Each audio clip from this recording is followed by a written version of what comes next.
बिस्मिल्लाहिर्रहमानिर्रहीम।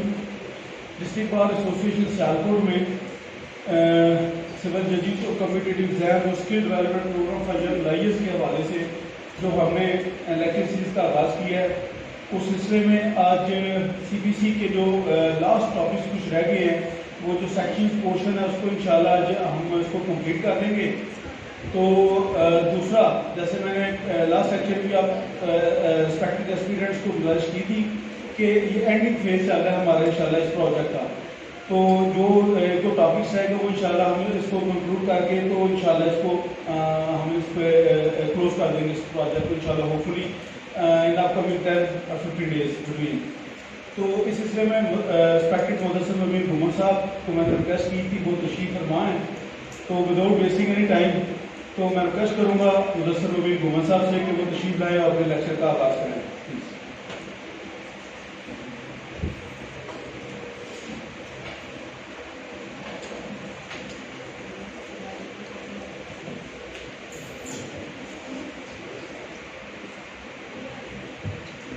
आपके वो सेक्शन रह गए थे दो अपील के आगे जो थे, एक सेक्शन 114, 114 और 115 रिव्यू और रिवीजन। अगर पीछे कुछ रह गया तो अब ये अपील में मुझे बता दें। सेकंड अपील मैंने बता दिया था आपको कि वो वैसे अब ख़त्म हो चुकी हुई है और अपील अगेंस्ट आर्डर का सेम वही पैटर्न है जो अपील अगेंस्ट डिक्री है। ठीक है, सिर्फ दो चीज़ें देखने वाली थी, सेक्शन 104 को और आर्डर 43 रूल 1। उसके अंदर एक लिस्ट दी गई है कि अगर आपने आर्डर के अगेंस्ट अपील करनी है तो वो कौन कौन से आर्डर्स हैं। तो सेक्शन 104 और आर्डर 43 जो है उसमें दिए गए हैं। बाकी इससे फर्दर 107 थोड़ा इम्पॉर्टेंट है, इसके अंदर जो पावर्स ऑफ एपलेट कोर्ट है। ठीक है, आप उसको सब थोड़ा सा देख लें। पावर ऑफ एपलेट कोर्ट में उसने जनरली बता दिया है कि जो एपलेट कोर्ट होती है उसके पास वो तमाम पावर्स होती हैं जो फर्स्ट इंस्टेंट कोर्ट के पास होती है। जो ट्रायल कोर्ट है जितनी पावर वो एक्सरसाइज कर सकती है, एपलेट कोर्ट भी सारी की सारी पावर वो एक्सरसाइज कर सकती है। किसी स्टेज पे अगर एपलेट कोर्ट जो है वो एविडेंस रिकॉर्ड करना चाहे कर सकती है, फर्दर ट्रायल करवाना चाहे वो किसी कोर्ट को रेफर कर सकती है ट्रायल के लिए, कोई इशू फ्रेम करना चाहती है एडिशनल वो कर सकती है, डिक्री को अफर्म कर सकती है, अनल कर सकती है, वेरी कर सकती है, मॉडिफाई कर सकती है। ये तमाम तर राइट एपलेट कोर्ट के पास मौजूद हैं सेक्शन 107 के तहत। इसी स्टेज पे भी आप एपलेट कोर्ट को उसकी इस हवाले से कि आपके पास ये पावर नहीं है, ये काम तो सिर्फ और सिर्फ ट्रायल कोर्ट का था, आप उसकी इस जुरिस्डिक्शन को चैलेंज नहीं कर सकते। ठीक हो गया। आप 107 के ऊपर थोड़ी ग्रिप रखिएगा। ये आपको वो तमाम तर चीज़ें बता रहा है कि जो ट्रायल कोर्ट के पास है वही सारी की सारी पावर एपलेट कोर्ट के पास है। लेकिन एपलेट कोर्ट अपने थोड़े तकद्दस को मेंटेन करती है। वो ये नहीं करती कि आपको खुद एविडेंस रिकॉर्ड करना बैठ जाती है कि ठीक है जी इस केस में फर्दर एविडेंस होनी चाहिए, तो ठीक है लाइन मेरे पास में एविडेंस रिकॉर्ड कर लेती है। वैसे कर सकती है, पावर उसके पास है। लेकिन मैंने आपको कहा कि तकद्दस के लिए अपने के लिए उसके पास सबऑर्डिनेट कोर्ट्स मौजूद हैं। वो सिर्फ उस इश्यूज के ऊपर फर्दर ये रिमांड करके कह देती है कि ये फलां कोर्ट जो है, ज़रूरी नहीं है कि वो वापस उसी कोर्ट को किसी कोर्ट को भी ऑर्डर कर सकती है कि इसके ऊपर मुझे एविडेंस रिकॉर्ड करके भेजो। जैसे आपने क्रिमिनल में, आपने प्राइवेट कंप्लेंट में भी पढ़ा होगा कि अगर मजिस्ट्रेट जो है वो किसी तरह की इंक्वायरी या इन्वेस्टिगेशन चाहता है तो वो किसी भी लॉ ऑफिसर को कह सकता है कि आप इसके ऊपर कलेक्शन ऑफ एविडेंस करके दें। आपको वो बेसिक कॉन्सेप्ट वैसे ही पता होंगे इन्वेस्टिगेशन इंक्वायरी वाला। इसी तरह सिविल वाली साइड में भी थोड़े 3-4 इंक्वायरी हमेशा कोर्ट करती है। कलेक्शन ऑफ एविडेंस जो है वो इंस्पेक्टर जो है वो करता है, कमीशन कर लेगा। आगे आपका इसमें अपील बिफोर सुप्रीम कोर्ट है। वो आपका जो सिलेबस है उसमें नहीं है, वो स्पेशल लॉ ट्रीट करता है। वैसे कॉन्स्टिट्यूशनली तो वो 183 और 85 के तहत अपील डील करती है सुप्रीम कोर्ट में। आप रूटीन में जो आपका केस जो है वो अगर डबल बेंच में सुना गया है हाई कोर्ट में, उसके फर्दर अगर आपको राइट ऑफ अपील होगा। राइट ऑफ अपील का इसलिए कह रहा हूँ कि अपील का राइट हमेशा कोर्ट देता है। अगर आपको राइट ऑफ अपील होगा तो ही आप उस फैसले के खिलाफ सुप्रीम कोर्ट जा सकते हैं। फिर सुप्रीम कोर्ट की अपना लेटर पेटेंट है, वो उस पर अपने रूल्स हैं 1980 के, वो उसके मुताबिक ऐसे नहीं होता कि डायरेक्ट ही अपील सुन लेती है। सिर्फ आपको ओवरव्यू दे रहा हूँ। वो हर ऑर्डर, हर डिग्री के खिलाफ अगर अपील सुनना लग जाए, ऐसे नहीं होगा। वो सबसे पहले उसके एडमिशन के बारे में देखती है, क्या ये अपील या रिवीजन एडमिट होने के काबिल है या नहीं है। पहले वो एडमिशन के ऊपर आर्गुमेंट्स करती है। अगर एडमिशन होने के, एडमिट हो, सुनने के काबिल हो, तो ही वो फर्दर उसकी प्रोसीडिंग करती है। अदरवाइज वो एडमिशन स्टेज पे ही डिसाइड कर देती है कि ये सुनना है या नहीं है। लेकिन नीचे इस तरह की कोई नहीं, आप बस फाइल किया, पैटर्न के मुताबिक फाइल है, सुना दें। ये पैटर्न सिर्फ हाई सुप्रीम कोर्ट के आता है। करने, खारिज करने का उसका राइट है, लेकिन उसको वो लेटर पेटेंट में डाल के ये नहीं कहती कि अभी सिर्फ एडमिट होगी। ठीक है, अगर आपकी ड्राफ्ट उसी हिसाब से है, मेमोरेंडम बना हुआ है, तो वो एडमिट कंसीडर की जाती है। उसके ऊपर फिर फर्दर नोटिस हो जाता है। यहाँ सिर्फ देखा जाता है अकॉर्डिंग टू मेमोरेंडम फिट है, फिक्स फॉर हियरिंग हो जाती है और आर्गुमेंट्स बाद में भी सुने जाते हैं। लेकिन सुप्रीम कोर्ट में इस तरह नहीं होता। उसमें पहले आपको सिंगल हैंडेडली उसके एडमिशन के लिए आर्गुमेंट्स करने पड़ते हैं। अगर आप एडमिट करवा लेते हैं, उसके बाद किसी को नोटिस जाता है, एडमिशन स्टेज पे ही वो डिसमिस भी कर सकती है। यहाँ भी वो पैटर्न है, लेकिन वो एडमिशन प्रॉपर उस तरह करते नहीं है जिस तरह यहाँ। बस आपको 41 के तहत, 41 ऑर्डर के तहत वो देख लेते हैं, या तो अगर मेमोरेंडम के मुताबिक ये ड्राफ्ट हुई है और चलने के काबिल है ड्यू।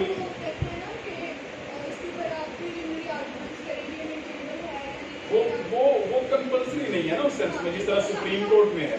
सुप्रीम कोर्ट के रूल्स में ये लिखा हुआ है कि आप वहाँ पे एडमिशन के लिए पहले उसको आर्गुमेंट करेंगे, और वो एक स्टेज है, उसको वो ओवरराइड करते ही नहीं है, वो उन्होंने करनी होती है। तो ये वो वाला पोर्शन है जिसका आपको मतलब दूर जाके जब आपका लाइसेंस हो जाएगा सुप्रीम कोर्ट का, उसके बाद जाकर आप इसको देखेंगे इंशाल्लाह। खाली साल के बाद भी जिस तरह हाईकोर्ट का मिल जाता है, उसके आगे बड़ा क्राइटेरिया सहज है। 20 केसेस किए उन्होंने, और उसमें भी अगर 3 रिपोर्टेड हो तो जल्दी हो जाता है। और उसके बाद फिर एक मेंटल फिटनेस सर्टिफिकेट होता है, वो 3, 4, 5 जजेस का बेंच बैठता है, वो आपको चेक करता है, उसके बाद मिलता जाता है या नहीं होता। आगे आपका जो पोर्शन है 9, उसमें 3 चीजें हैं, रेफरेंस, रिव्यू और रिवीजन। रेफरेंस, रिव्यू और रिवीजन 113, 14 और 15। रेफरेंस जो है ये अमूमन हाई कोर्ट को कोई सिविल कोर्ट, कोई सबऑर्डिनेट कोर्ट भेज सकती है, लेकिन कॉमन सेंस की बात है, ये रेफरेंस सिर्फ और सिर्फ कॉन्स्टिट्यूशनल क्वेश्चन पे जाता है। जो 113 में जाता है रेफरेंस, ये किसी कॉन्स्टिट्यूशनल प्रपोजिशन या क्वेश्चन का आंसर लेना हो तो जो ट्रायल कोर्ट है वो हाई कोर्ट को रेफरेंस भेज सकती है। ठीक है, ये 13 में लिखा हुआ है। वहाँ ये वर्ड क्लैरिटी के साथ नहीं लिखा हुआ स्पेसिफिकली क्या वो कौन से मामला हैं जिनमें रेफरेंस जो सिविल कोर्ट या ट्रायल कोर्ट जो है वो हाई कोर्ट को भेज सकती है। जजमेंट्स इसके ऊपर हैं कि आप सिर्फ और सिर्फ कॉन्स्टिट्यूशनल क्वेश्चन जो हैं उनके राय के लिए ट्रायल कोर्ट, सिविल कोर्ट जो है वो ऊपर वाली कोर्ट को रेफरेंस भेज सकती है। आप देख लीजिएगा स्टेटस, ये नहीं हो सकता कि जो क्वेश्चन यहाँ डिटरमिन किए जा सकते हैं वो यहाँ हो सकते हो और यहाँ की कोर्ट अपना बर्डन डाल दे हाई कोर्ट के ऊपर, और हाई कोर्ट को पूछे बताएं कि इसमें क्या हो सकता है, इस फैक्ट्स के ऊपर क्या हो सकता है या इसके ऊपर क्या होना चाहिए। हाई कोर्ट जो कि कॉन्स्टिट्यूशनल कोर्ट बेसिकली, तो वहाँ पे जो है वो एपरेट और कॉन्स्टिट्यूशनल जुरिस्डिक्शन उसके पास है, लेकिन रेफरेंस स्पेसिफिकली वो कॉन्स्टिट्यूशनल क्वेश्चन पे लेती है, टेकअप करती है। अमूमन अदरवाइज वो कहते हैं ये काम तो आप अपने डिस्ट्रिक्ट जज से भी करवा सकते हैं। अगर आपको कोई लॉ पॉइंट चाहिए था आप उसको रेफरेंस दे सकते थे। आगे आपका आ जाता है रिव्यू। रिव्यू जो है इसका स्कोप बहुत लिमिटेड है। ये जिस तरह आपके रिवीजन का स्कोप बहुत ज़्यादा वाइडर है, रिव्यू का स्कोप उस तरह नहीं है। रिव्यू सेम कोर्ट में होता है, 30 डेज का इसमें टाइम लिमिटेशन है। और ये रिव्यू तब होता है जब आपको कोई राइट ऑफ अपील ना हो तो आप रिव्यू कर सकते हैं। अगर राइट ऑफ अपील हो, आप एक्सरसाइज ना करें, आप रिव्यू में जा सकते हैं। ठीक इस तरह की सिचुएशन में सिर्फ आप रिव्यू इन्वॉल्व करते हैं। क्राइटेरिया बड़ा डिफिकल्ट है इसका। मैं इसको अमूमन ये कहता हूँ कि ये तो किसी जज के ऊपर दोबारा उसी तरह ये है कि आपने पहले फैसला ठीक नहीं किया, आप दोबारा फिर से देखें। इसलिए कहा कि इसका स्कोप बहुत लिमिटेड है। एक दफा जज जो है उसको फैसला दे दिया है, रिव्यू अगर कोई न्यू मटेरियल, ऐसी कोई न्यू एविडेंस आ गई है जो किसी तरीके से मिस हो गई है, तो वहाँ चांसेस थोड़े बहुत बन जाते हैं कि उसके ऊपर रिव्यू जज जो है वो लीनियंसी शो करता है और रिव्यू ले लेता है। अदरवाइज इसका स्कोप बड़ा लिमिटेड है। क्राइटेरिया आगे इन्होंने डाल दिया है कि अब उसके लिए आपको पहले सिक्योरिटी भी जमा करवानी पड़ती है। आपने तो रिव्यू फाइल करना है, आपको 5,000 रुपया रिव्यू की सिक्योरिटी फाइल करनी पड़ेगी कोर्ट में, फिर आप रिव्यू करवा सकते हैं। You are going to be waste या get another time for rehearing the same where the trial court has already decided anything. कुछ भी उसने पहले डिसाइड कर दिया, आप उसको फिर कहने जा रहे हैं कि फिर सुने जनाब एक दफा इसको, तो उसके लिए वो 5,000 रुपया आपकी सिक्योरिटी ले रही है। जजमेंट्स में है हाईकोर्ट रूल एंड ऑर्डर, आप कह रहे हैं कि आप उसकी सिक्योरिटी जमा करवाएंगे, फिर आपकी इंटरटेन होगी रिव्यू एप्लीकेशन। क्योंकि रिकॉर्डिंग हो रही है, मुझसे लफ्ज़ नहीं यूज़ करना चाहता ये इसमें अमूमन हम ये भी कहते हैं कि जज के सेकंड एक तमाचा जो होता है कि पहले आपने सही नहीं देखा, फिर दोबारा से देखें। लेकिन एक लिमिटेड स्कोप है। अगर कोई ऐसी एविडेंस जो स्प्रेस हो गई हो या नई क्रिएट हो गई हो जिसके ऊपर वो लगी है, देखी नहीं सही जा सकी, तो फिर आप उसको कह सकते हैं जनाब इसको ओवरराइड किया गया है, देखा नहीं गया, तो इसके ऊपर रिव्यू कर लिया। और रिव्यू हमेशा सेम कोर्ट के अंदर होता है। ठीक हो गया। ये 30 डेज का इसका टाइम पीरियड है, स्कोप इसका काम है, यही है सर।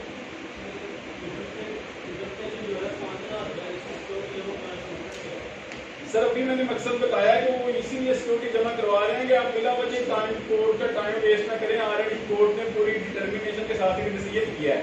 अगर आप दोबारा उसी को खुलवाना चाह रहे हैं कि फिर से देखें, एक पेनल्टी की शक्ल में उन्होंने कहा कि दें सिक्योरिटी, पता चले आप बिल्कुल ठीक है, आपकी नीयत, आप बिल्कुल को सही वैलिड पॉइंट लेके आ रहे हैं। ये उसी तरह जिस तरह शुगर में जरे सोम रखा गया है कि एवं ना शुफा उठ के करते पहले बताएं आप खरीदना भी चाहते हैं। इसी तरह ही अब आपके स्पेसिफिक परफॉर्मेंस में है, आ जाए केस फाइल करने। अगर आपकी कोई आउटस्टैंडिंग अमाउंट रहती है तो आए पहले जमा करवाएं, उसके बाद आपका स्पेसिफिक परफॉर्मेंस का केस सुना जाएगा। ये कोर्ट या सुपीरियर कोर्ट जो है उसने सिर्फ इसलिए रखी हुई है ताकि जो बंदा दायर करने जा रहा है वो यूं ही बिला वजह कोर्ट का टाइम वेस्ट ना करे, कुछ पेनल्टी की शक्ल में फिजिकल इंस्ट्रूमेंट वो जो लगता है चार्ज, वो उसके लिए नहीं बिल्कुल नहीं होता।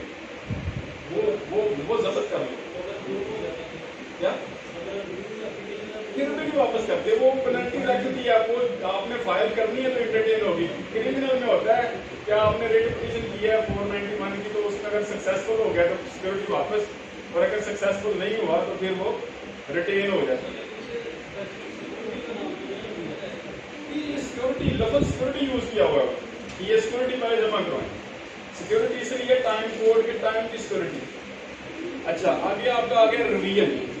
ठीक है जी, रिवीजन जो है ये इनहेरिटेड पावर है। ये बेसिकली मैंने उस दिन भी शायद बताया था कि ये जो प्राइम ड्यूटी है वो है एक सुपीरियर कोर्ट की अपनी इंफीरियर कोर्ट के डिसीजन की साउंडनेस को चेक करने के लिए।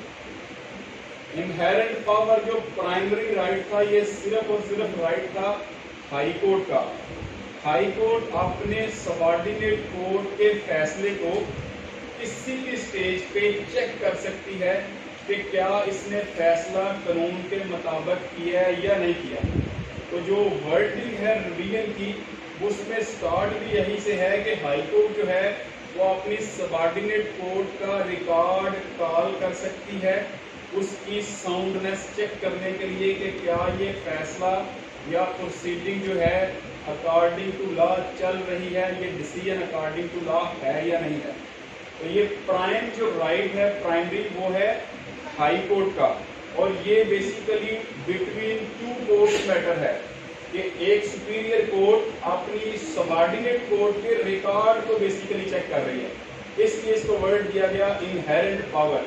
इनहेरेंट पावर में जो सुपीरियर है उसके पास ये इख्तियार होता है कि वो अपने मतहत अमले का काम चेक कर सकता है। इसको फर्दर डेलीगेट किया गया, इसी के आगे प्रोविजन है कि डिस्ट्रिक्ट कोर्ट को फर्दर सबॉर्डिनेट अपने बर्डन को कम करने के लिए हाई कोर्ट ने डिस्ट्रिक्ट कोर्ट को भी इख्तियार दिया कि जो उसके सबॉर्डिनेट कोर्ट हैं उसका रिकॉर्ड भी वो चेक कर सकती है अपनी इनहेरेंट पावर यूज करते हुए। ठीक है, फर्दर ये फिर राइट एलिमिनेट किया गया अग्रीव्ड पर्सन को। अगर कोई भी अग्रीव्ड पर्सन है तो वो भी लिबरली ये इनहेरेंट राइट एक्सरसाइज करवा सकता है कोर्ट से। कंडीशन प्रेसिडेंट क्या है, लेकिन अगर राइट ऑफ अपील मौजूद हो तो फिर आप रिवीजन में नहीं जाएंगे। ये उस सेक्शन के अंदर कैटेगोरिकली लिखा हुआ है कि अगर राइट ऑफ अपील हो किसी में, कोर्ट ने आपको राइट दिया हो तो आप फिर रिवीजन में नहीं जा सकते।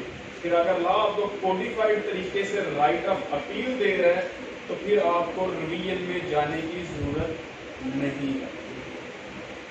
रिवीजन फाइल करने के लिए जो टाइम पीरियड है वो है 90 दिन। ये पल्ले बांध में फिक्स कर लें, हमें सम टाइम कंफ्यूजन हो जाती है। इसका टाइम पीरियड कितना, अपील का सिंपल है 30 डेज है। ठीक है, रिवीजन का 90 डेज ये उसी के अंदर बिल्कुल लिखा हुआ है। और रिवीजन फाइल करते वक्त आपने जो इम्पोर्टेंट चीज है वो क्या लगानी होती है, वो आपने प्लीडिंग, जो जिस ट्रायल कोर्ट के या जो सबॉर्डिनेट कोर्ट के अंदर जो प्लीडिंग है, प्लीडिंग का मतलब है प्लेन और रिटन स्टेटमेंट। प्लीडिंग साथ आपने लगानी है उस रिवीजन पिटीशन के। बाकी जितनी कंसाइज स्टेटमेंट या जो डॉक्यूमेंट्स है या वो फैसला जिसको आप चैलेंज कर रहे हैं, ये तमाम डॉक्यूमेंट्स कंपल्सरी हैं, मैंडेटरी हैं। आप अपनी रिवीजन के साथ जब तक नहीं लगाएंगे तब तक आपकी रिवीजन इंटरटेन नहीं हो सकती। ये कंडीशन अपील के साथ नहीं है।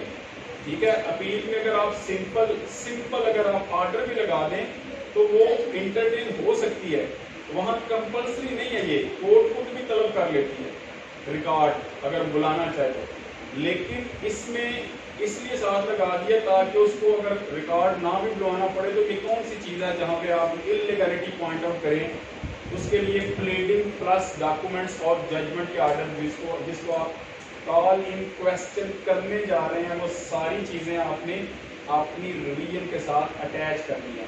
अब रिवीजन की ग्राउंड्स क्या हो सकती हैं, किन चीज़ों पे रिवीजन फाइल हो सकती है।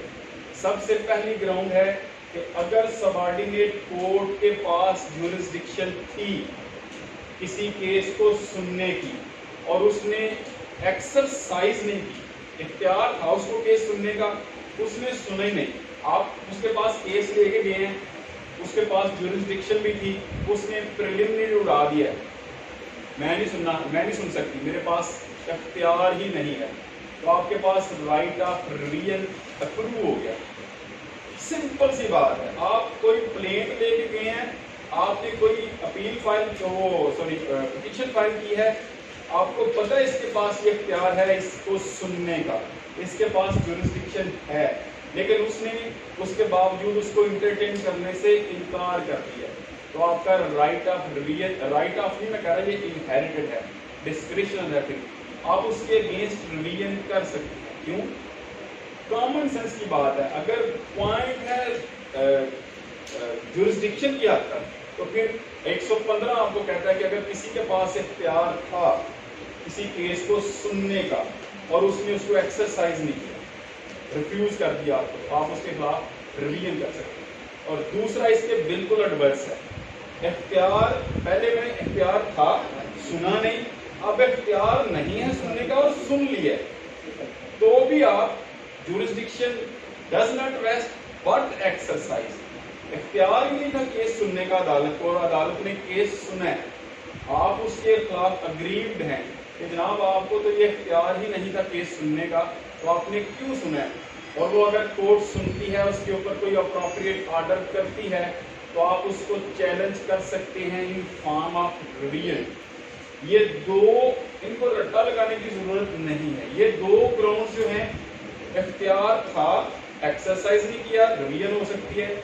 इख्तियार नहीं था, एक्सरसाइज कर लिया, रिवीजन हो सकती है। और तीसरी, जिसमें मैंने लास्ट लेक्चर में भी कहा था, हम जो मेजॉरिटी टाइम जो रिवीजन फाइल करते हैं वो तीसरी ग्राउंड पे फाइल करते हैं।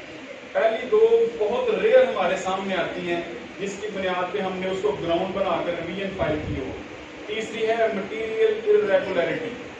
अगर आप समझते हैं कि ट्रायल कोर्ट या सबऑर्डिनेट कोर्ट है, उसने किसी केस की हेयरिंग, प्रोसीडिंग या डिसीजन के दौरान कोई मटीरियल इरेगुलरिटी की है, कोई ऐसी एरोनियस मिस्टेक की है जिससे आप अग्रीव्ड हो गए हो, तो आपके पास ये क्लास 3 जो है इसकी ग्राउंड 3, उसके तहत ये राइट ऑफ रिवीजन, राइट क्या है, इनहेरेंट पावर जो है वो आप इसको बतौर आप राइट यूज नहीं कर सकते। राइट आप वहां यूज कर सकते हैं जहां आपका वेस्टेड राइट हो, और वेस्टेड राइट हमेशा आपको लॉ देता है, कॉन्स्टिट्यूशन देता है, या आपको नेचुरल जस्टिस देता है। अगर आप कोड है वो आपको राइट ऑफ अपील दे रहा है, कोई भी छीन सकता है। रिवीजन जो है ये इनहेरिटेड राइट पहले कोड का है, अगर अग्रीड है कोड सुन लेती, ये उसकी डिस्क्रिप्शन है।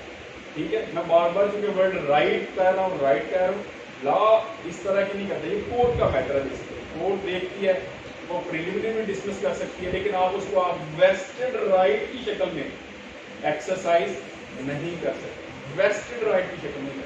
खैर अल्टीमेटली हमारी जितनी रिवीजन होती हैं वो सारी की सारी तीसरी ग्राउंड पे होती है, मटीरियल इरेगुलरिटी हुई है।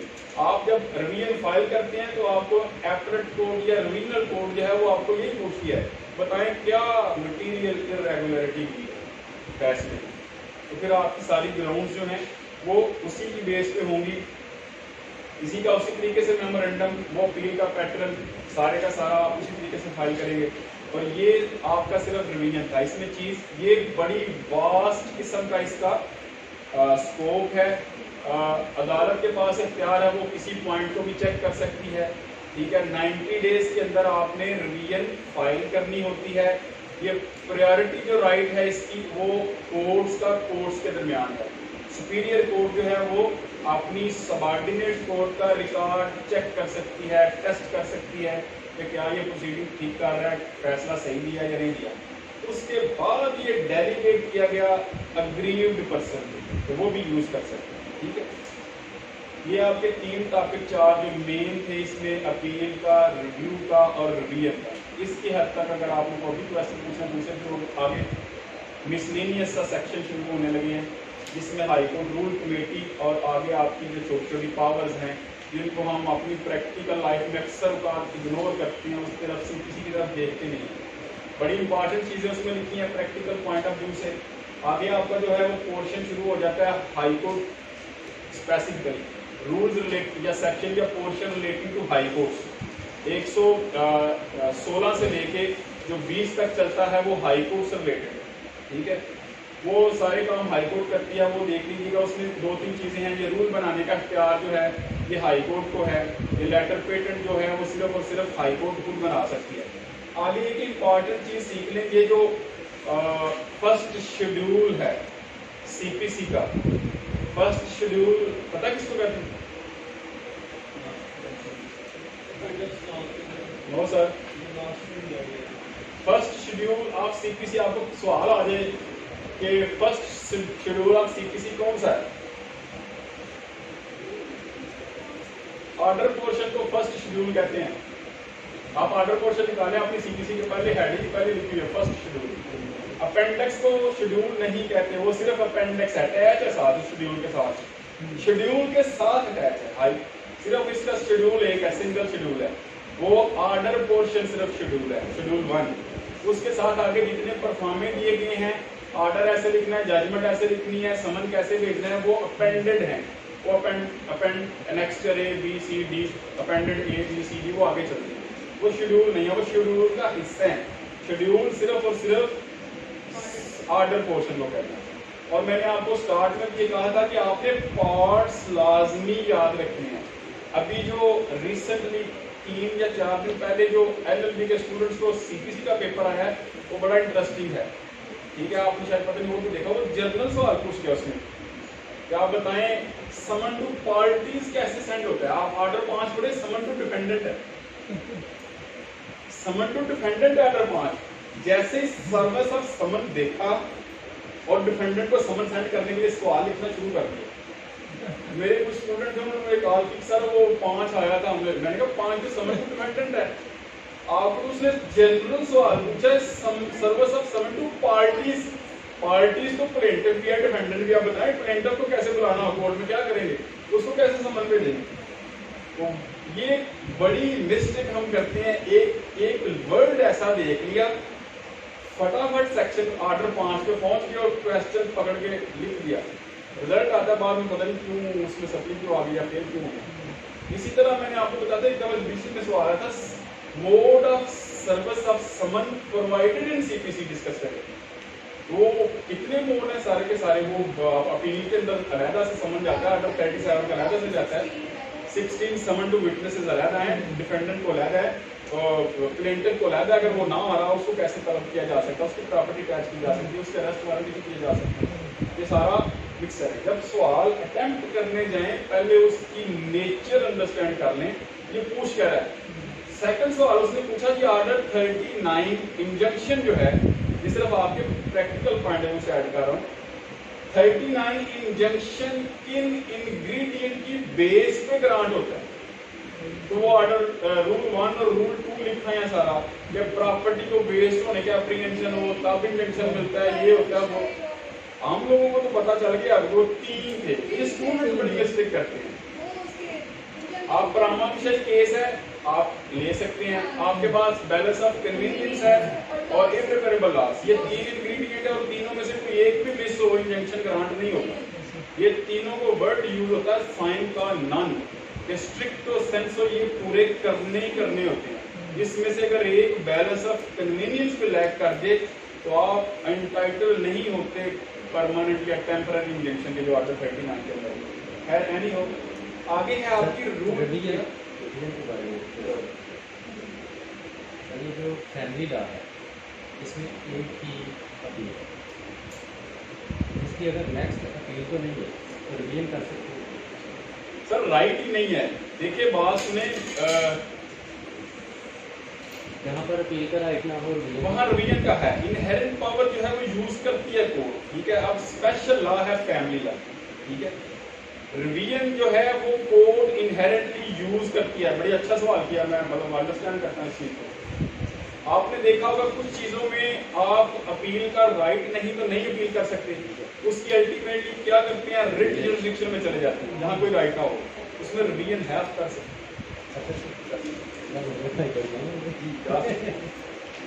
मुझे बड़ा टाइम ही याद आ रहा है। इनहेरेंट पावर है, कोर्ट अपनी सबऑर्डिनेट कोर्ट का रिकॉर्ड चेक कर सकती है, उसकी साउंडनेस देख लेगी, ठीक है। अच्छी होगी बात। अच्छा ये एक रूल नहीं, राइट ऑफ अपील नहीं है किसी भी केस। आपके पास फिर क्या कर सकते हैं आप, फिर आप रिवीजन में चले जाए, ठीक है। ये बात वो कह रहे थे कि अगर राइट ऑफ अपील नहीं है उसमें तो एक ही बात है कि आप अपील है, अगर इस खिलाफ अपील नहीं कर सकते तो फिर क्या किया जाए, तो फिर आप उसकी अल्टीमेटली रिवीजन में जाते हैं, ठीक है। सेशन कोर्ट ने आर्डर दे दिया अपील में, हमारे खिलाफ हो गया या जो भी हो, ऊपर आप रिवीजन कर सकते हैं, ऊपर रिवीजन रिवीजन के ऊपर रिवीजन नहीं हो सकती, ये ध्यान में रखना। रिवीजन अगर आपकी कोई रिवीजन फर्ज करने डिस्ट्रिक्ट कोर्ट के पास चल रही है किसी भी मैटर में, उसकी फर्दर रिवीजन नहीं आप कर सकते। अपील के ऊपर भी आप फर्दर अपील नहीं कर सकते अगर सेकंड अपील की कैटेगरी में ना आता हो। अपील है उसके ऊपर फिर आपकी सेकंड अपील नहीं बनेगी अगर वो उस कैटेगरी में ना आता हो, सेक्शन 100 की कैटेगरी। अल्टीमेटली फिर आपकी वहां की रिवीजन बनेगी, ठीक है।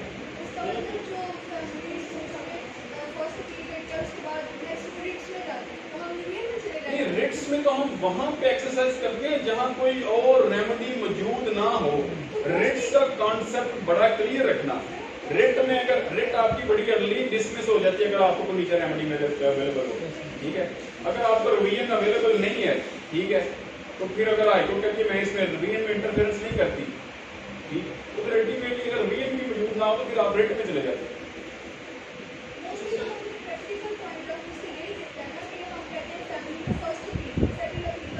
कॉन्सेप्ट ही नहीं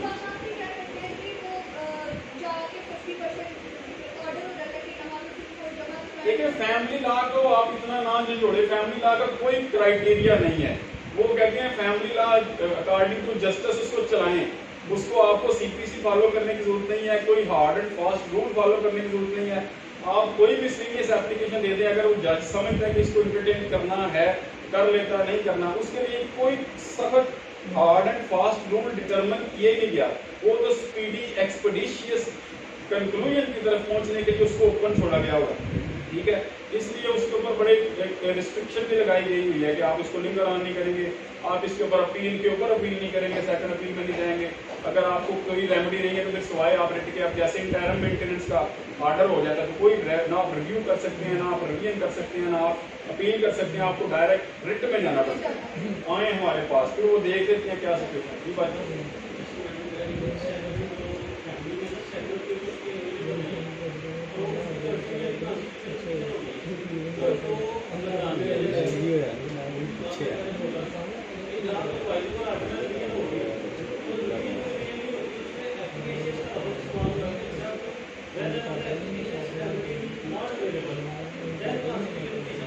मैंने तो जनरली क्या चाहिए कि अगर आपको रेमेडी अवेलेबल ही नहीं है कोई भी, तो फिर कॉन्स्टिट्यूशन में जाएंगे।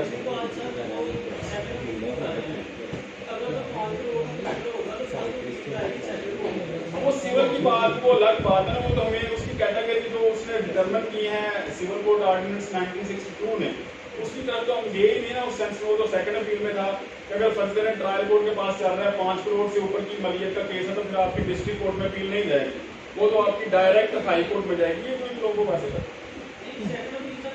सेकंड, हाँ जी क्या बोले, अगर फर्स्ट अपील इधर होगी तो अल्टीमेटली 100 की हाई कोर्ट में होगी, लेकिन अगर फर्स्ट अपील हाई कोर्ट हो रही है तो फिर कॉन्स्टिट्यूशनल मैटर को सुप्रीम कोर्ट देखता है, वापस नहीं जा सकते। नहीं, आपके कहने का मतलब ये है कि अगर फर्स्ट अपील हाई कोर्ट में लगी हुई है तो फिर आप सेकंड अपील जो है वो हाई कोर्ट के अंदर अवेल नहीं कर सकते। नहीं कर सकते, कुछ मैटर है कि क्या आप कर सकते हैं, कुछ नहीं कर सकते। इंट्रा कोर्ट ऑफ अपील इसलिए कहा गया था कि आप डबल बेंच के पास या उससे ज्यादा अगर बनाए गए हैं तो आप उनके पास सेकंड अपील कर सकते हैं, फिर डायरेक्ट आप सुप्रीम कोर्ट नहीं जा सकते। डिस्कस भी हुआ था क्लास में। जी, मैंने उस दिन भी बता दिया था कि अगर आप first appeal direct high court कर रहे हैं तो अगर सेकंड अपील बन रही है तो फिर उसके लिए एक बेंच कॉन्स्टिट्यूट किया जा सकता है, उसको इंट्रा कोर्ट अपील भी कहते हैं। वहां पे आप उसकी सेकंड अपील सुनवा लें, लेकिन डायरेक्ट आप फिर उसके अगेंस्ट अगर आपको सेकंड अपील का राइट था, आपने उसको ओवरराइड किया और सीधे सुप्रीम कोर्ट चले गए कॉन्स्टिट्यूशनल रेमेडी अवेल करने, प्री एडमिशन भी नहीं होगा, डिस्कस करके वापस पर।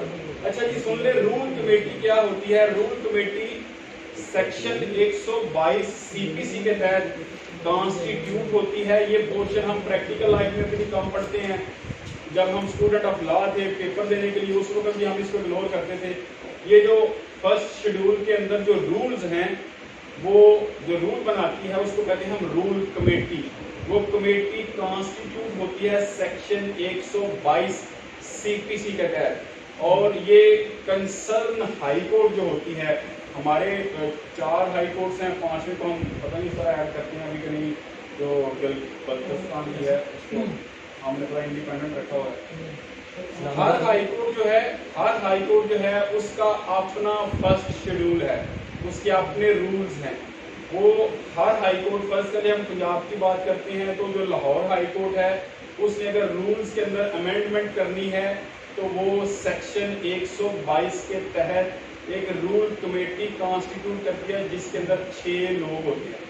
ये फिगर याद रख लीजिएगा, वो कमेटी 6 लोगों पे कॉन्स्टिट्यूट होती है। 3 जस्टिस जो हैं वो हाई कोर्ट से लिए जाते हैं, उनमें एक जस्टिस जो है वो जो डिस्ट्रिक्ट जज है किसी भी कोर्ट का रह चुका होना चाहिए। 2 जस्टिस और एक बंदा ऐसा हो जो किसी डिस्ट्रिक्ट जज की ड्यूटी सर अंजाम दे के प्रमोट होके हाई कोर्ट गया हो। 3 ये बंदे होंगे और 2 लोग जो हैं वो आपके एडवोकेट प्रैक्टिसिंग हाई कोर्ट के होने चाहिए वहां पे, और एक जो है वो आपके सीनियर सिविल जज साहब जो हैं वो होने चाहिए। 6 लोग जो हैं वो कमेटी के अंदर आते हैं, इनका एक सेक्रेटरी अपॉइंट किया जाता है। अगर चीफ जस्टिस साहब खुद कमेटी में शामिल होना चाहें तो फिर वो चीफ जस्टिस साहब और एक ऐसा जस्टिस जो बेशक सेशन जज या डिस्ट्रिक्ट जज ना रहा हो वो, और एक फिर भी डिस्ट्रिक्ट जज उसके अंदर मौजूद होना चाहिए। तो हाई कोर्ट की साइड पे अगर चीफ साहब खुद आ रहे हैं रूल कमेटी में तो चीफ साहब प्रेसिडेंट होंगे और चीफ साहब के साथ एक अदर जस्टिस हाई कोर्ट होंगे और एक ऐसे अदर जस्टिस हाई कोर्ट होंगे जिन्होंने बतौर डिस्ट्रिक्ट जज सर्व किया हो। कुछ जस्टिस ऐसे होते हैं जो डायरेक्ट अलग जो अपॉइंट होते हैं, लेकिन कुछ जस्टिस जो हैं वो प्रमोट होके डिस्ट्रिक्ट जज से जाते हैं। तो ये आगे कैटेगरी ऊपर से ये 6 लोग रूल कमेटी के मेंबर्स होते हैं। इनको प्रेरोगेटिव है चीफ जस्टिस जो हाई कोर्ट के होते हैं कंसर्न, वो अपॉइंट करते हैं, कॉन्स्टिट्यूट करते हैं और इनको एक सेक्रेटरी दिया जाता है, ठीक है, जो इनके पूरे मामला को देखते हैं।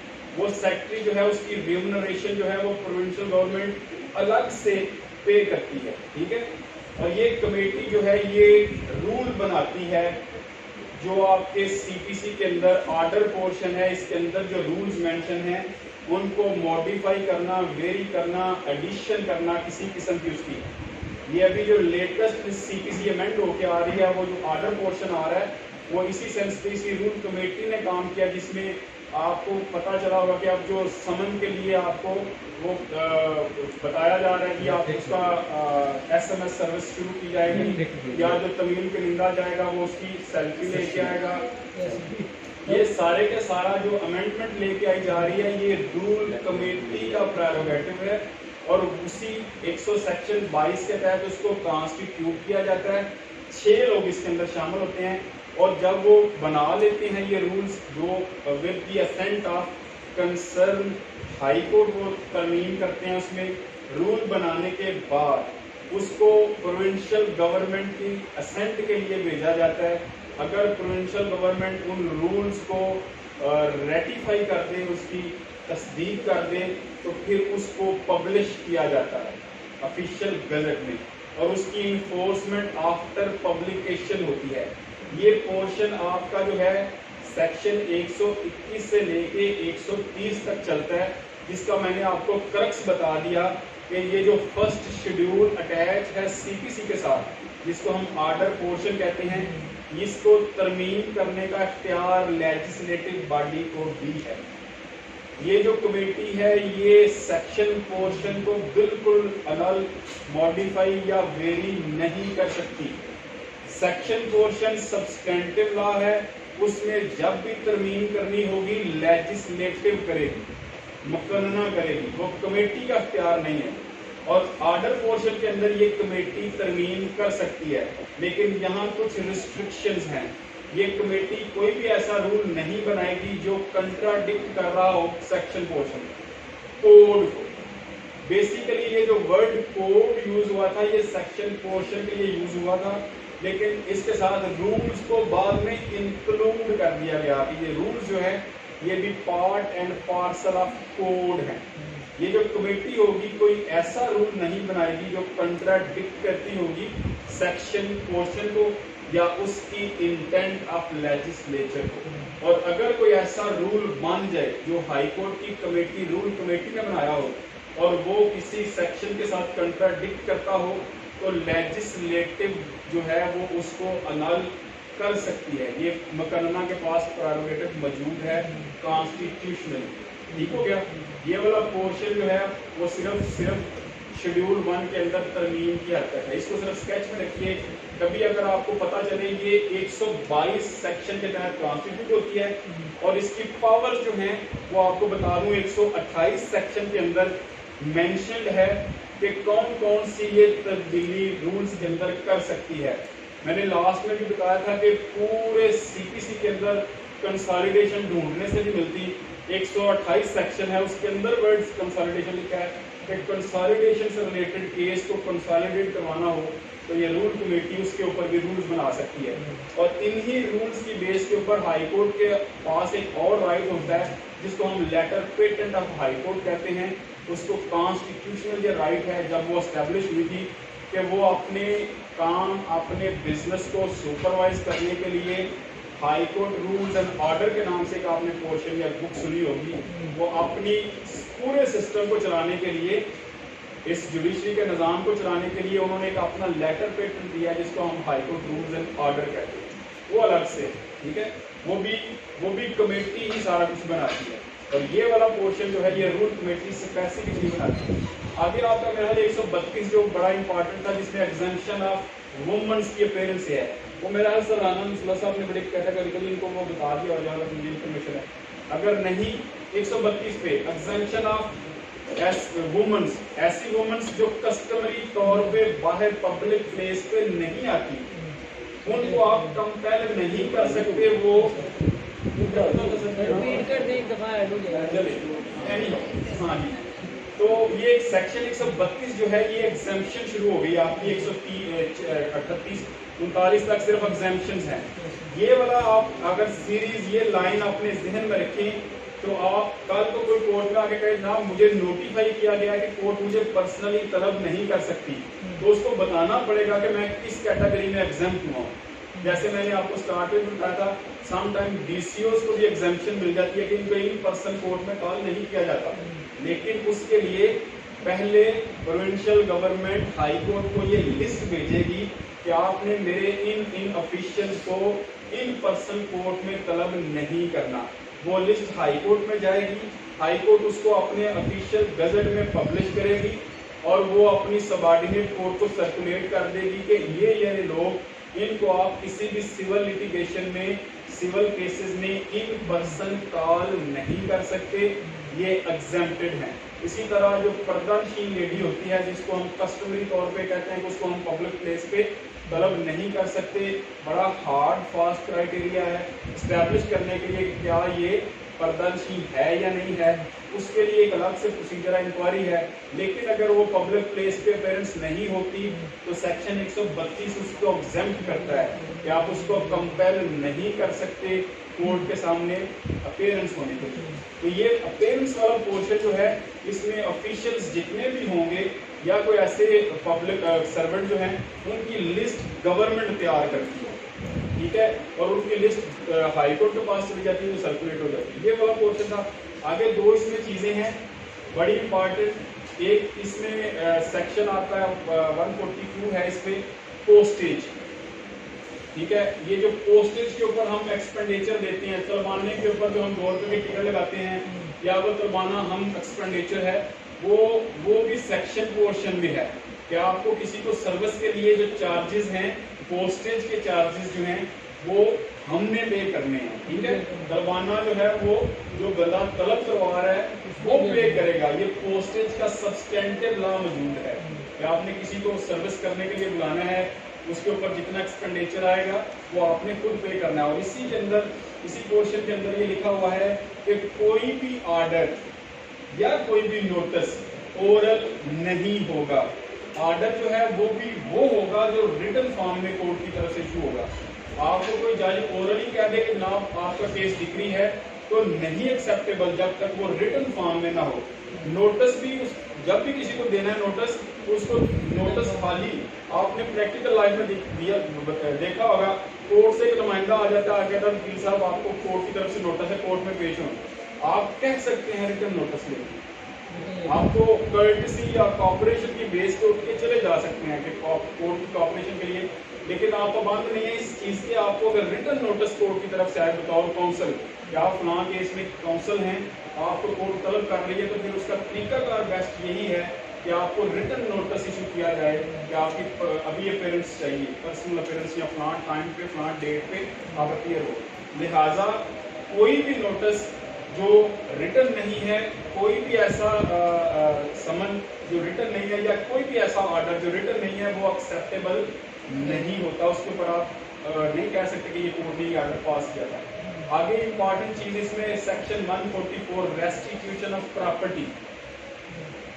रेस्टिट्यूशन ऑफ प्रॉपर्टी है जब कोई डिक्री पास हो जाती है और एक बंदे से प्रॉपर्टी लेके दूसरे को दे दी जाती है डिक्री की शक्ल में, तो कल को वो बंदा अगर अपील करता है कि जनाब ये फैसला गलत हुआ है, मुझसे प्रॉपर्टी जो गई है उस साइड पे ये गलत हुई है, अगर आप सक्सेसफुल हो जाते हो और अगर आप चाहते हो कि मैं सक्सेसफुल हो गया एपरेट स्टेज पे या किसी और फोरम पे, अब मैं हकदार हूँ उस प्रॉपर्टी का जो मुझसे लेके किसी और को दे दी गई है, तो उसको रेस्टिट्यूट वापस अपने पास लेके आने के लिए आपको कोई दावा दायर करने की जरूरत नहीं है। उसकी रिकवरी का सूट नहीं होगा उसकी आप सेक्शन 144 की एप्लीकेशन दोगे। ये आपने सेक्शन 9 में बार भी पढ़ी थी और आपने एक कैटेगरी के लिए पढ़ा था कि कौन से ऐसे रूल सेक्शन पोर्शन है जो एक्सप्रेसली बार्ड करते हैं कि सूट फाइल नहीं होगा, उसके लिए आप एप्लीकेशन मूव करेंगे। तो आपने कोई प्रॉपर्टी रिकवर करवानी हो जो आपको किसी डिग्री किसी केस की सूरत में आपसे छीन के चली गई हो किसी दूसरी तरफ, अब आपने उसको सक्सेसफुली हासिल कर लिया है किसी भी डिग्री या आर्डर की बेस पे, तो आप उसको वापस लेने के लिए अलग से दावा दायर नहीं करेंगे। आप सेक्शन 144 की एप्लीकेशन मूव करने उसी फर्स्ट इंस्टेंट कोर्ट के पास, आपको बेशक वो रिलीफ हाई कोर्ट से मिला हो, आपको वो रिलीफ सुप्रीम कोर्ट से मिला हो और आपको रिवर्स हुई है, आपने वो सेक्शन 144 की जो एप्लीकेशन है वो फर्स्ट इंस्टेंट कोर्ट में देनी है।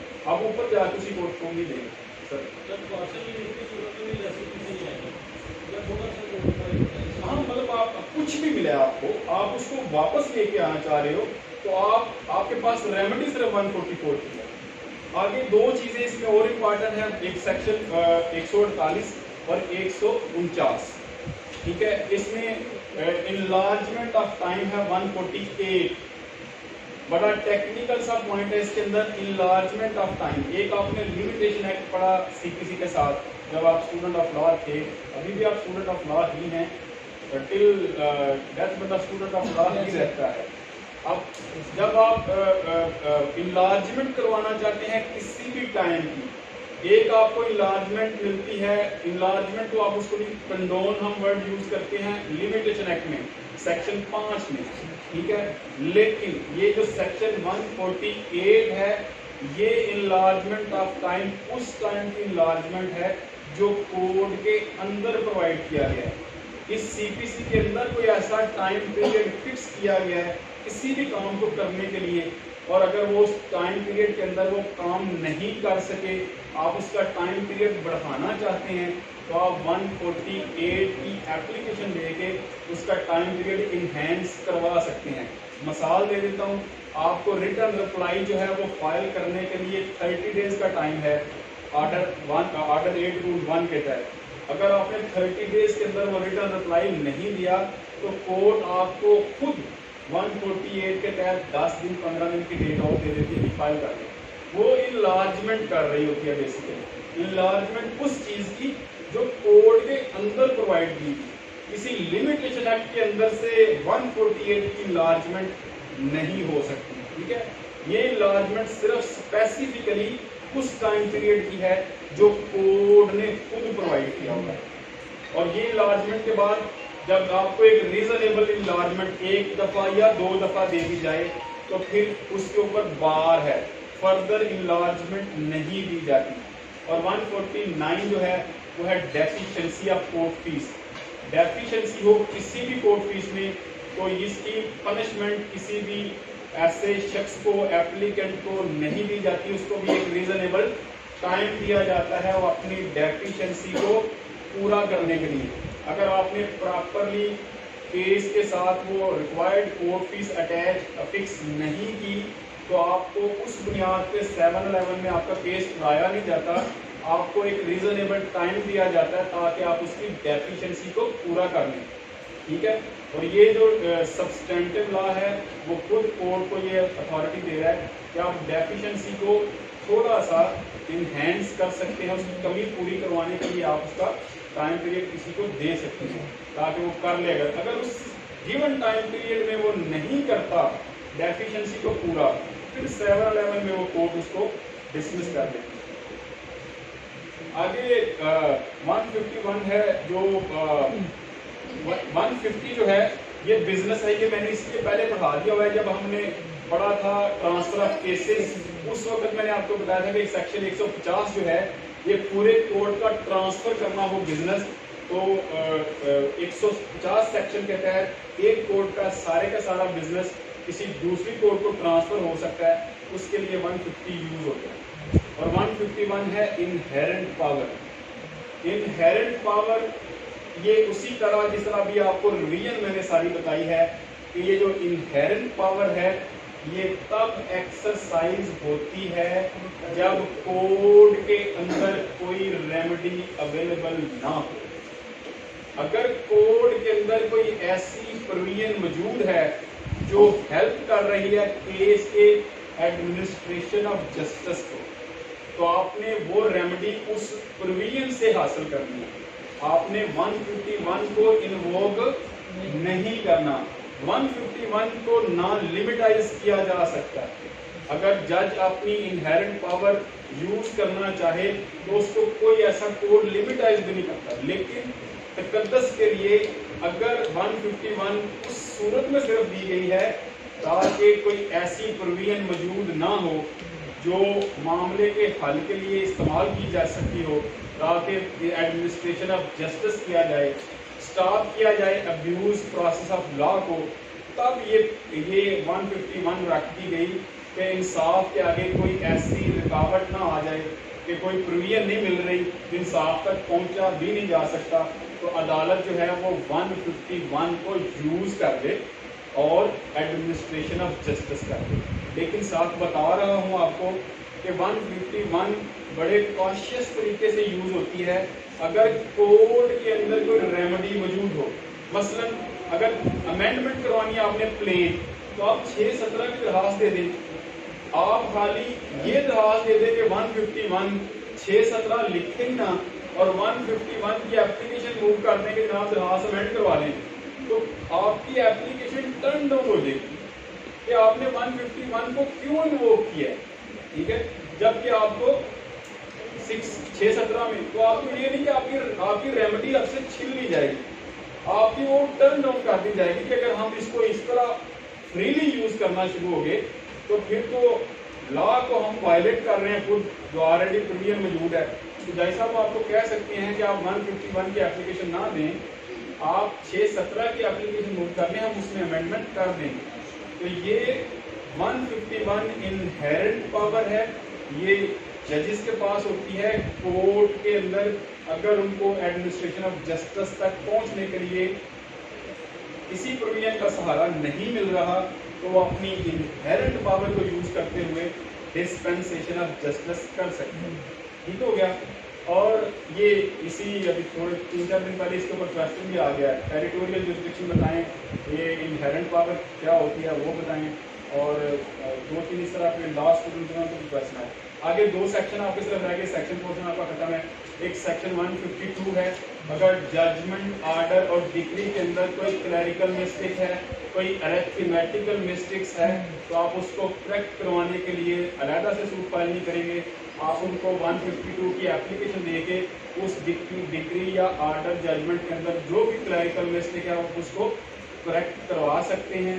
ये उसी कोर्ट में आपने एप्लीकेशन देनी है जिसने ऑर्डर डिक्री और जजमेंट पास किया है, आप उसमें 152 की एप्लीकेशन दें और आप कहें कि डिक्री के अंदर ये क्लैरिकल मिस्टेक है, इसको करेक्ट कर दिया जाए, तो जज 152 की पावर यूज करते हुए उसकी करेक्शन कर सकता है। अरिथमेटिकल जो मिस्टेक है आप उसको और कॉमन मिस्टेक को सिर्फ डिफरेंशिएट के तौर पे समझ लें। क्लैरिकल मिस्टेक है, आपने ए लिखना था बी लिखा गया या कुछ ऐसा नाम की गलती है।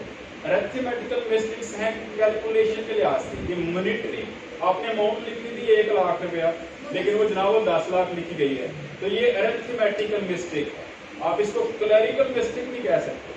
ये 2 डिफरेंस सिर्फ याद रखिएगा, क्योंकि ये 2 डिफरेंस की बुनियाद पे ही सिर्फ आप 152 की एप्लीकेशन दे सकते हैं।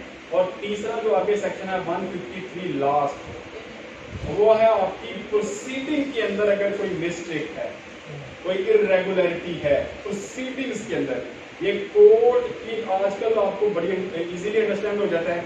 येलो पे जितने हैं ये सारे के सारे कोर्ट प्रोसीडिंग्स हैं। ठीक है, कोर्ट प्रोसीडिंग्स के अंदर कोर्ट से कोई मिस्टेक हो गई है, प्रोसीडिंग केस को डे 1 से लेके हर दिन जब चलाया गया है प्रोसीडिंग चल रही है, प्रोसीडिंग के अंदर इरेगुलर ऑर्डर कोई पास हो गया जो पूरी प्रोसीडिंग को किसी नई डायमेंशन में ले गया।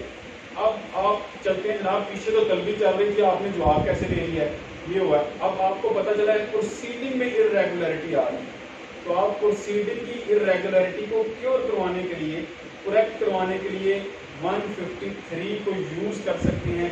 153 के तहत जज एक ऐसा ऑर्डर पास करेगा जिसके अंदर वो पूरी इरेगुलरिटी को क्योर कर देगा। तो एक्चुअली ये इस तरह होना था केस में, तो एक क्लैरिकल मिस्टेक हुई, इरेगुलरिटी हुई, जिसकी वजह से केस सही डायरेक्शन में नहीं जा सका।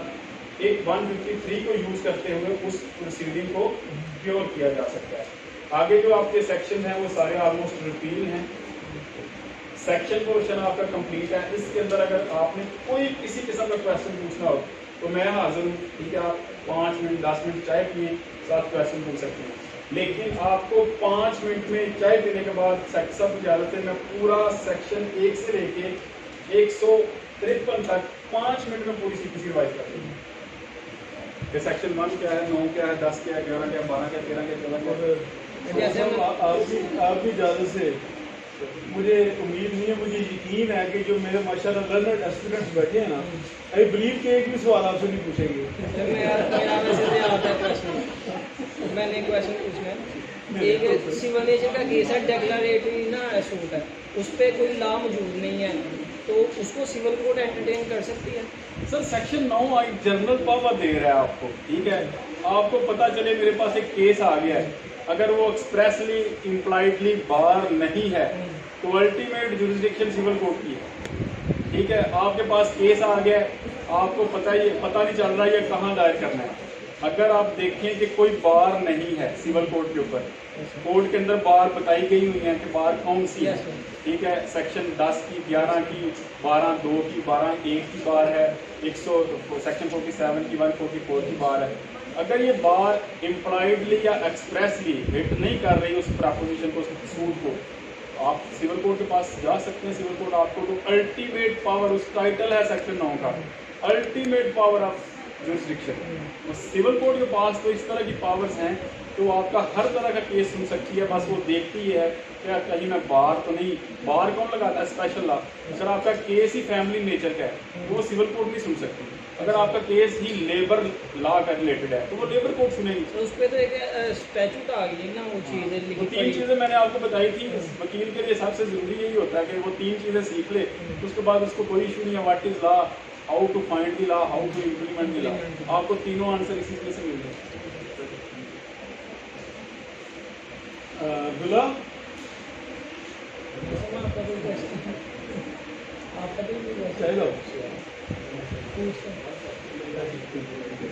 अच्छा इस तरह कर लें, डेफिनेशन पोर्शन तो आपको पता है सेक्शन 2 के अंदर है, ठीक है। डेफिनेशन पोर्शन उसको पढ़ लीजिएगा, एक एक डेफिनेशन को याद रखेंगे, आसानी हो जाएगी पूरी सीपीसी को अंडरस्टैंड करने के लिए। सेक्शन 6 है आपका pecuniary jurisdiction. Pecuniary jurisdiction section 6 को पढ़ने से पता नहीं चलती। इसको पता लगाने के लिए आपको जो सिविल कोड ऑर्डिनेंस है 1962 का, उसको देखना पड़ता है क्या है।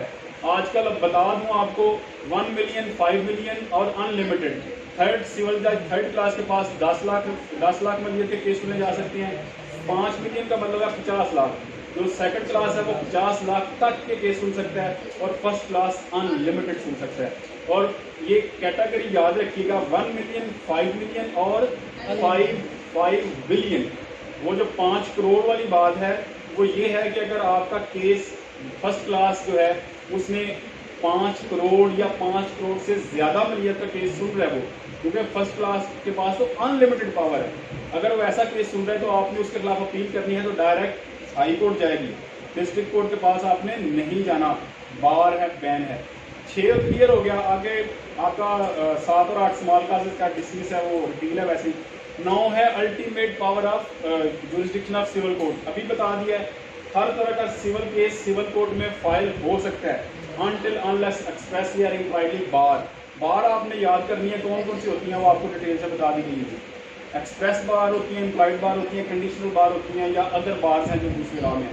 10 है res sub judice, 2 parallel litigation between same party, same title, same subject matter की नहीं चल सकती, बार है।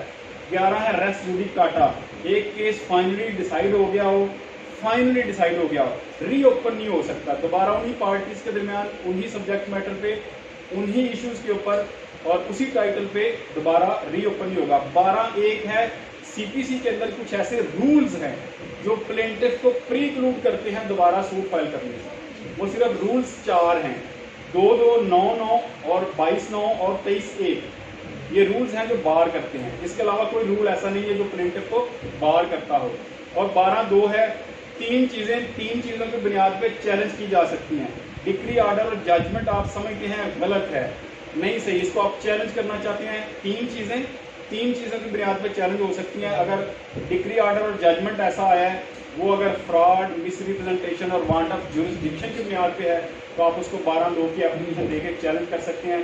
अलहदा सूट फाइल नहीं करना पड़ेगा, उसी कोर्ट ने जिसने ऑर्डर, डिक्री और जजमेंट पास की है वहाँ पे फाइल करेंगे। ठीक हो गया।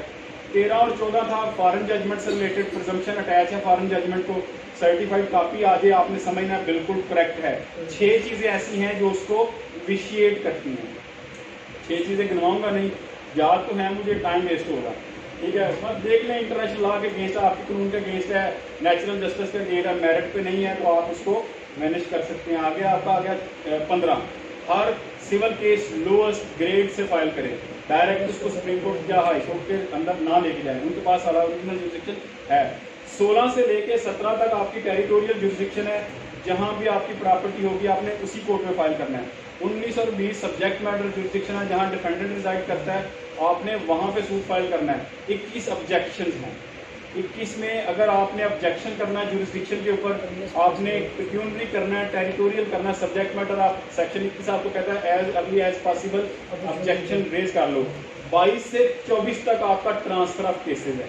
22 डिफेंडेंट को राइट देता है कि वो केस ट्रांसफर करा सकता है, 24 दोनों को राइट देता है कि वो अगर मदई ट्रांसफर करवाना चाहता है किसी कोर्ट से केस दूसरी कॉम्पिटेंट कोर्ट में, मदई करवा सकता है, डिफेंडेंट करवाना चाहता है, डिफेंडेंट करवा। ग्राउंड्स हैं, बड़ी स्ट्रिक्ट ग्राउंड है, उन ग्राउंड को अगर आप मीट कर दें ट्रांसफर हो सकता है केस। 22 और 24 की एप्लीकेशन जो है वो सेक्शन 23 के तहत एपलेट कोर्ट को दी जाती है, ये याद रखना। सेक्शन 22 सिर्फ और सिर्फ डिफेंडेंट का राइट है, और सेक्शन 24 ट्रांसफर ऑफ केसेस सिर्फ दोनों पार्टी का और कोर्ट का इटसेल्फ भी है। ठीक है, उसके बाद आपका 25-26 जो है ये कास्ट और उसके रिलेटेड थे। 26 में आपको है इंस्टीट्यूशन ऑफ सूट, हर सूट प्लेन से इंस्टीट्यूट होता है या अदर मैनर प्रिस्क्राइब जो भी हो। आगे सर्विस ऑफ समन है, अगर ड्यूली सूट इंस्टीट्यूट हो गया है तो फिर डिफेंडेंट को नोटिस जाता है, समन जाता है कि अपीयर हो और अपना क्लेम का आंसर करे।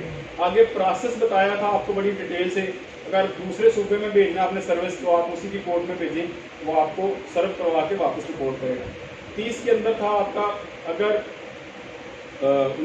30 के अंदर कुछ पावर्स थी, अगर उन पावर्स को एक्सरसाइज नहीं किया जाता तो उसकी 31 के अंदर पेनल्टीज थी। ठीक है, उसमें पावर्स वो देख लीजिएगा कौन सी हैं।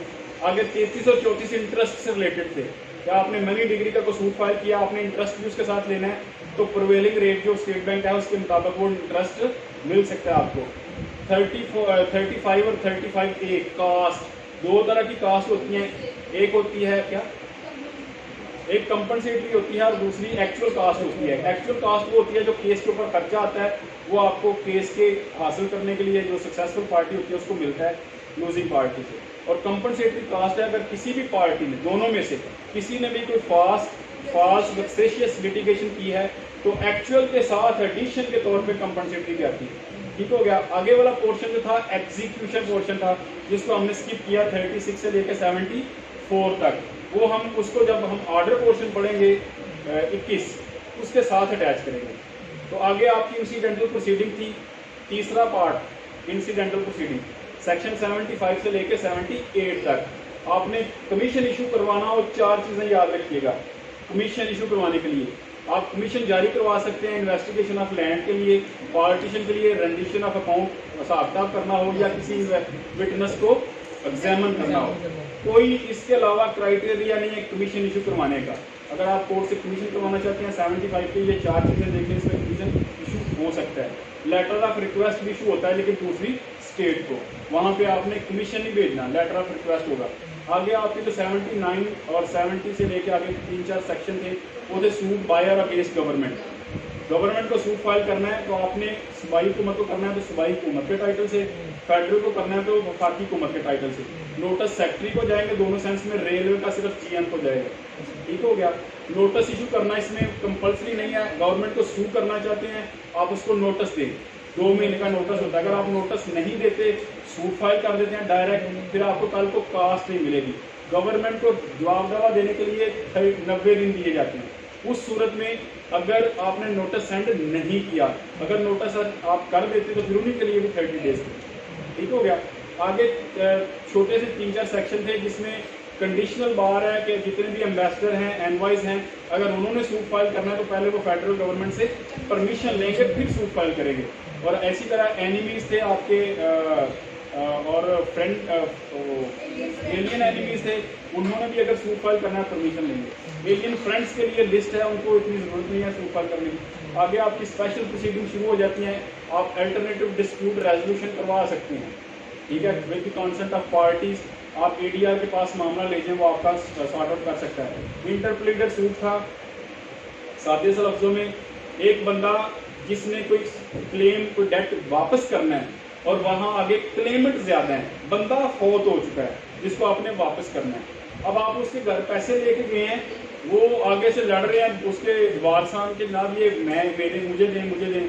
वो बंदा जो डेट को डिस्चार्ज करना चाहता है जाके इंटरप्रेटेड सूट फाइल करे, खुद सूट फाइल करके उनको डिफेंडेंट बना ले और कोर्ट को कहे कि जनाब मुझे रखना है तो रखें, नहीं तो मुझे इजाज़त दें, ये पैसे पड़े हैं इनके, इनमें से एक को मदई बनाएं, एक को डिफेंडेंट बनाएं और डिसाइड कर लें इनमें से दोनों को इक्वल देने हैं, प्रोपोर्शनेट या किसको देना है। इंटरप्रेटेड निकल गया। आगे आपका सूट शुरू होता था 91 और 92, इसमें public nuisance, public charity. Simple सी बात थी इसमें कि आपने एडवोकेट जनरल की परमिशन लेनी है, ज़रूरत नहीं है आप उसकी फाइल करने की। आप वो परमिशन जो डिस्ट्रिक्ट डीसीओ है आपका उससे भी ले सकते हैं, या आप सेपरेट 1/8 की एप्लीकेशन दे के उसकी प्रोसीडिंग को स्टार्ट करवा सकते हैं।